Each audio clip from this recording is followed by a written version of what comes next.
Chairperson, sir. I would like to convey my sincerest of gratitude to our HOD, Professor Khare, for giving me this opportunity, and all our fellow RSP co-student officers who will be speaking in this August gathering on Sardar Patel's contribution to nationalism and nation building, and with the specific reference to this particular session, his legacy towards law enforcement and internal security.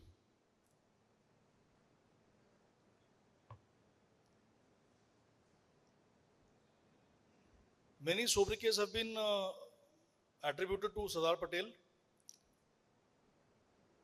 over the sorry over the years. Iron Man of India, Bismarck, goes by the name Sardar, which is the title given by Gandhi himself. Patron saint of the IS and IPS, and Karm Yogi by recent politicians also. So, why are we discussing Sardar Patel's legacy, his policies, which we feel are actually timeless and still relevant in this day and age? Because I don't think they could have been more relevant as they are now. The kind of uh, scenario which prevails in the country as of now, his policies could not have been any more relevant. So in the 150th birth anniversary year, we are revisiting Sardar Patel's legacy. Coming to a brief background I would like to give. You know, a great person does not suddenly appear. He's evolved over a period of time. There are certain quality traits which I would like to touch upon in early life. Sacrifice was a big quality trait which he had, character trait. Small anecdotes from his life. You know, when he saved all the money to go abroad and study, his brother Vittalbhai, he said that, you know, I am the elder brother, so you should let me go and study, because there was some issue in the visa application and both the brothers had similar initials. So he sacrificed his own career, his legal career, which was on a high. He wanted to, you know, let it culminate into a study in England. He let his brother go. He made a sacrifice. Another big sacrifice, when 12 out of 15 provinces voted for Sardar Patel as the president of the National Congress, he would have been the de facto Prime Minister of independent India. At the behest of Gandhiji, he gave up the presidentship to Pandit Jawaharlal Nehru. Again, a major sacrifice. He was not hungry for power. He was all for India. He was all for the idea of India. And he would, a trusted lieutenant of Gandhiji, would peacefully, you know, continuing carrying out his duty towards the nation, and as a trusted lieutenant, but not come into the limelight. He was very happy with that. Stoicness. No, he was very stoic. We all know. The news of his wife's death came to him on a chit when he was fighting a case. He quietly folded the chit, put it in his pocket, and continued fighting that case. He won that case. Showed no emotion. Later on, he went. Again, when his brother passed away, he was in prison. He was offered to be granted bail and attend the last rites. He refused. It would have been seen as a sign of weakness. Later, when he was released after a year, then he went and carried out the last rites. The leadership qualities we've seen are unmatched. We've all been hearing about his leadership skills as the Iron Man of India since the sessions in the morning.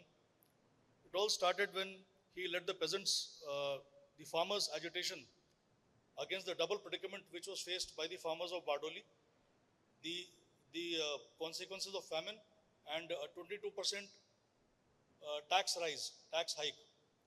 So Sardar Patel, he rallied the farmers. The civil disobedience movement gained momentum. The women folk of Bardoli rallied behind him. They were the ones who gave him the sobriquet of Sardar. And ultimately, that was the turning point of the freedom struggle, or the civil disobedience movement, which ultimately led to the rout of the British.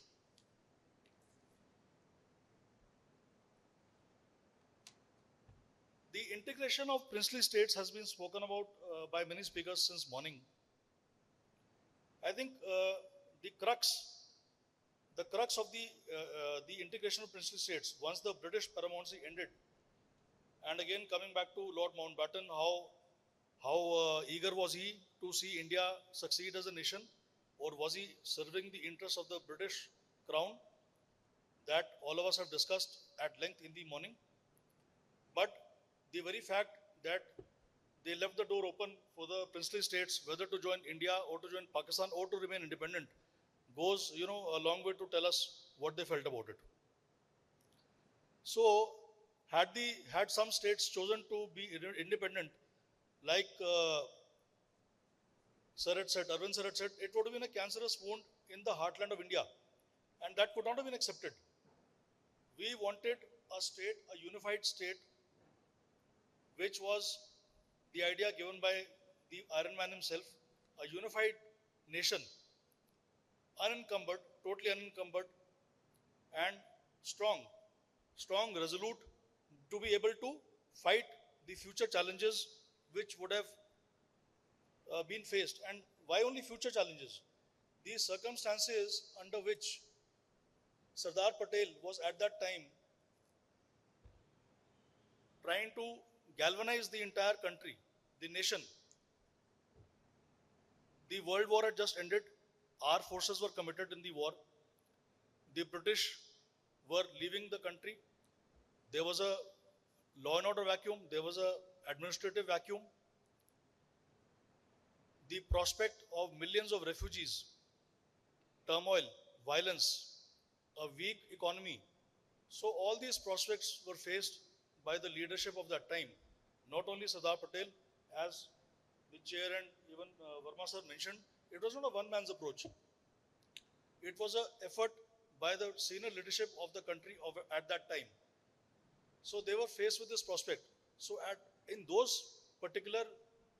that scenario, to galvanize the nation, to reach out to the states, to reach out to the Rajas, tell them to come onto the negotiating table by means of social niceties, calling them over, going to them. Again, anecdotes mentioned by Sir in the book which Chari sir had shown of the pilot. He alluded to how many trips he made all over the country. So all those things were not a cakewalk. It was not easy for 560 plus 50 plus states to come and join the Indian Union. It took a lot of effort. The mechanics by which Junagadh, Hyderabad and J&K finally decided to join the union, much has been spoken about that. But the main crux point is that he wanted to avert this festering fragmented union at all costs. And that's why he never ruled out the rule of force. Coercion was utilized wherever it was required. Coming to the point which Sir, the chair had told to keep in mind, how the riots were dealt. How the riots were dealt during the partition. Well, it would be quite educative to learn that when the army was called out to control the riots, by design, the South Indian battalions were deployed in the areas of Punjab, where the refugees were crossing the borders deliberately, because had there been Sikh regiments, Jat regiments, they would have had a vested interest, they would have harbored a grudge, and they would have sort of been reprisal killings. When there were killings going on, when the Hindus and the Sikhs, the columns, the trains were being targeted, which were coming from Pakistan side to our side, Sardar Patel, he got Nehru also onto the bandwagon. He went to Punjab. He requested, please don't fall into the trap of reprisal killings. You'll do a yeoman service to the nation if you please avoid this. There's no bravery, there's no bravado in killing innocent civilians and, killing refugees. So the Sikh leadership of the time, the local leadership of the time, they paid heed to Sardar's advice, and those killings were averted. So those are the aspects, sir, which you had alluded to earlier. So, Sardar's administrative capabilities were touched upon earlier, but just two aspects of his, two anecdotes I would like to share again. So, administrative abilities were much, he was a very able administrator, no doubt about that. During the Satyagraha, when he was given charge of Gujarat, he was able to raise around 15 lakh rupees and he was able to enroll around 3 lakh volunteers. So that speaks volumes about his capabilities. This task which was given by Gandhiji to him. And while he was president of the Ahmedabad Municipal Commission also, he focused on health and education. He revamped the schools, revamped the hospitals for over 6 years. So the administrative acumen just did not come just like that. There were strong roots to it. Coming to the legacy of law enforcement. Now the steel frame, as we allude to the allied services, the ICS which was there earlier, the Imperial Civil Services, in his first address to the IS probationers, he said, "This service is no longer imperial, no longer civil, and it does not have the spirit of service." So the Indianness which he brought into the civil services, the bedrock of discipline, the ideals of incorruptibility, the ideals of being selfless, not to serve the colonial masters, but to consider each and every Indian like one of his own and to consider them as one among them.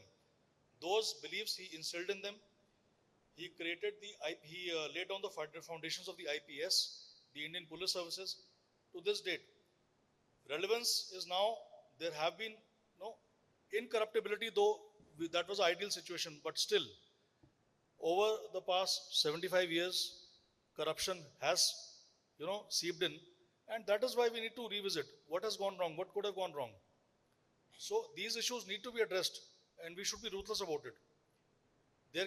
One cannot find favor for casteism, parochialism. There's no place for that.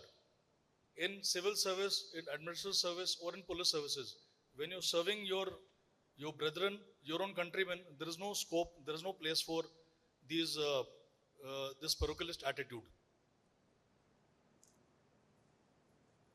Firmness against reprisals, the carrot and stick policy, punishment and reward where due was given, and very, very deftly. Another speaker in the morning had mentioned about the funds. Sardar Patel was very, very vocal about telling Mr. Nehru that 5.5 crore which was being given to the Pakistan governor should not be given. He was opposed to that because ultimately that money did get routed to the Pakistan army which was fighting us in J&K. So he was very pragmatic. He had a pragmatic approach. He did not have a very benevolent approach as to, okay, they're partitioning, let's give them help. Because, playing the devil's advocate, he was very, very pragmatic. He called a spade a spade.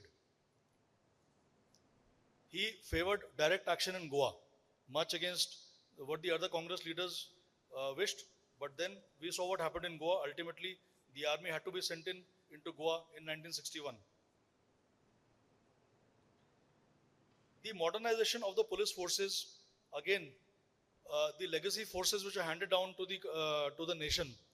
It was a motley crew of imperial forces, the imperial police, and the forces of the various princely states. So getting them on all to one single platform, modernizing them, their training, the unification, the integration into the police force and making it a formidable and a modern force. That was a task which he achieved very, very deftly. Again, intelligence networks. So he was very much aware that intelligence is of prime importance, not only to handle our internal security threats, but the threats to our borders, external aggression, rightly brought out by Professor Bhattacharya, Saroj Chattopadhyay, that these cannot be seen in isolation. There is a mix. Like today we see in Bengal, External aggression is influencing internal strife. And we've seen it many times before. It is seen more pronounced in our border states because it will have a bearing. Our not so friendly neighbors will always try to destabilize us through fifth columnists, which are always operating against us. And that being the case, the intelligence was given its due share of importance. The intelligence sharing between the various instruments of national importance, these central institutions, was given due, and Sardar Patel was a visionary. He knew and he gave much importance to this particular aspect. Modernization of the intelligencies, the foundations of the IB, though, were laid down in 1933 pre-independence, but then he gave it time to mature. One particular director, forgetting his name, was given a long tenure so that it could be strengthened, and the changeover from serving the colonial masters, the British, when they made the IB, it was to keep a track of all our political, uh, our senior leadership, senior Congress leadership. But then the transition had to be made, getting them out of that particular mindset to serve the national interests, to keep a tab on our neighborhood, to keep a tab on the internal security situation.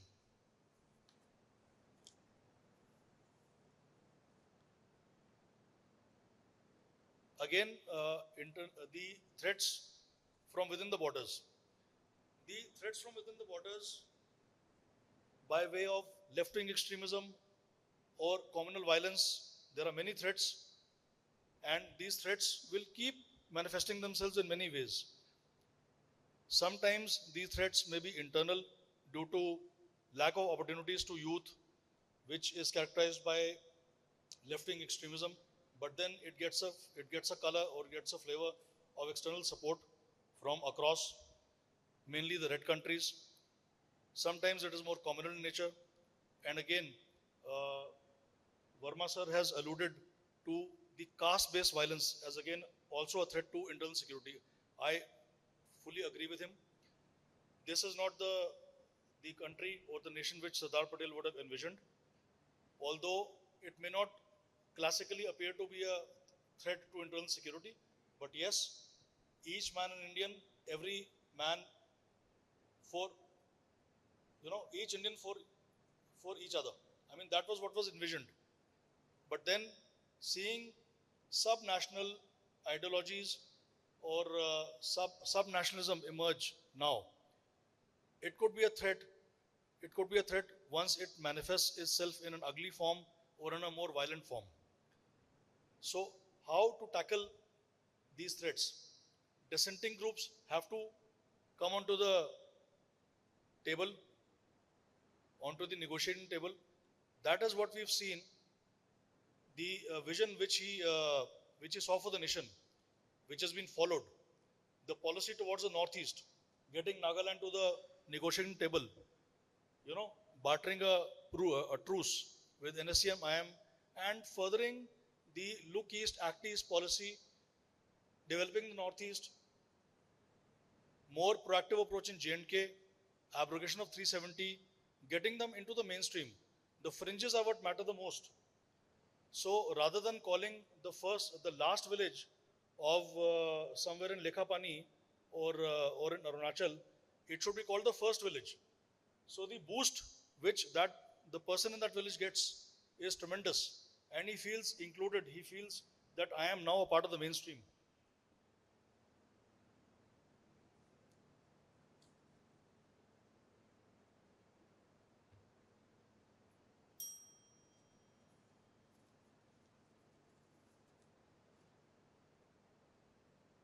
Gentlemen, safeguarding national security. Again, the three pillars. Uh, this rather self-explanatory. We'll move ahead.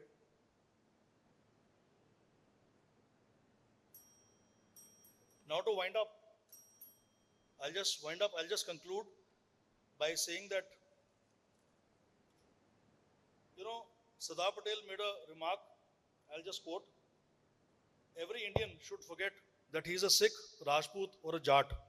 He must remember that he is an Indian and he has every right in his country, but with certain duties. So I think that there is the burial of casteism, I should say, which he supported, and I would like to allude to that. Thank you so much for listening to me patiently. Calling me on stage. I would like to pay my gratitude to my HOD who had allowed us to sit with such a eminent speakers. Being the last speaker, it's always a Herculean task because most of the points are covered, and my I'll say my colleague or my professor Ravi told me to make presentation. I was delighted, and suddenly my paper changed to what you call it presentation so that I can interact with my students. So I'll not do that, and I'll pose two questions, one to my fellow students and one at the end of my presentation.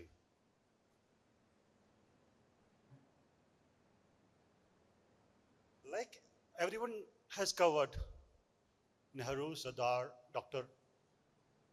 Bhimrao Ambedkar, Lord Mountbatten. We spoke about realism, we spoke about idealism, we spoke about all the terminology used in international relation. I'll be coming down to the Mother Earth, and from the strategical point of view, I'll speak of point from the tactical perspective. So, what we spoke about Sardar. Sardar was a man of action and a supreme realist. Needs to be understood with reference to his personality, the forces that shaped the man, his philosophy of life, and the organizational experience that he gained mobilizing political resistance for different purposes and at different times. So I pose a question to the young generation. Do they knew or do the new generation know the Sardar Vallabhbhai Patel? Of course they do. After all those eminent speakers have spoken about him. So what I'm going to do, in fact, what I wanted to go about my presentation, I would like the new generation to know the Sardar from other perspective and his dealing with situations in his lifetime.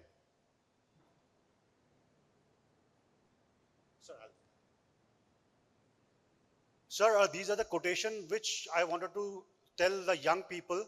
Most of the eminent speaker has spoken about it. I'll not cover it. I'll come to the major crux.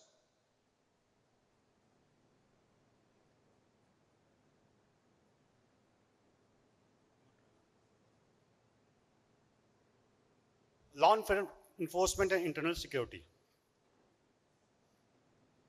So, we talk about fallout of British rule. These are the 4 points which I am going to speak on. Firstly, igniting nationalism. Many speakers spoke about nationalism at that particular time, how most of the society came under the umbrella of nationalism. Some authors say our feeling against the British colonial rule, their discriminatory policies, and the social economical changes in our society, basically the social reforms and our exposure to the Western education. Second point is, second point I already covered, is communalism.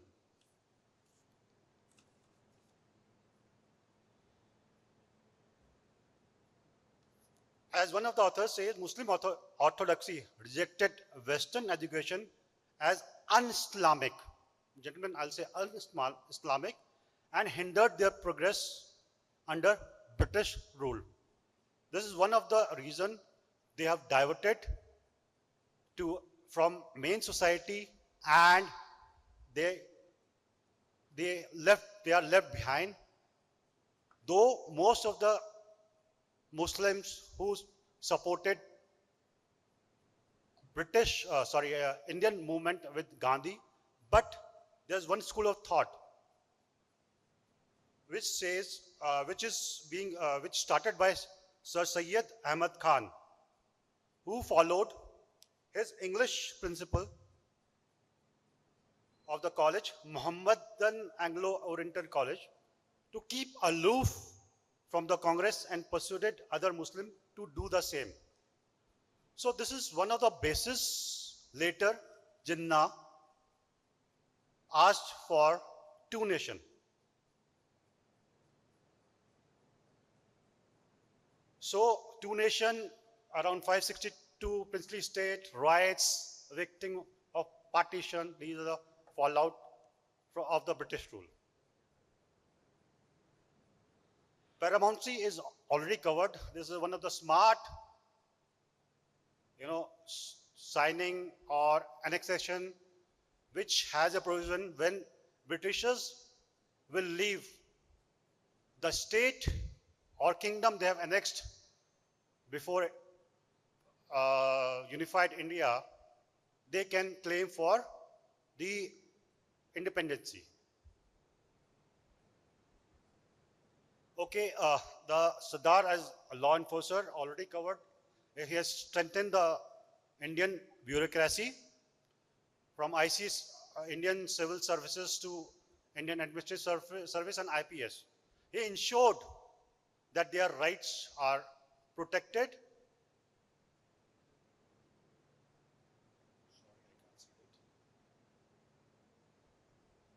Second point is he ensured that Mountbatten should speak for the India when these princely state where they wanted to go. This was one of the clever move of Sardar Vallabhbhai Patel. Rehabilitation and settlement of the victims of partition, and finally the accession of princely state. These are some Sardar is taken as a law enforcer or Iron Man. I'll not cover the law enforcing agencies.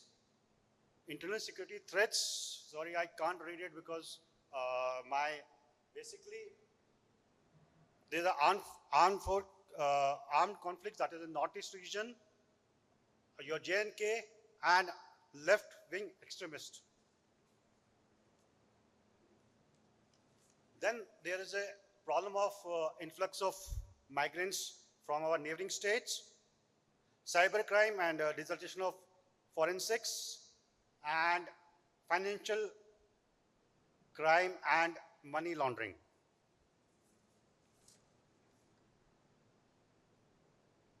Okay. Now, when we are talking about conflicts,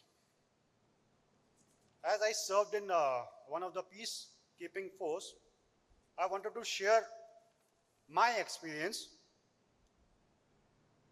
of conflict. I was in Israel and Lebanon border. So what is conflict? Conflict is an unavoidable facet of human life.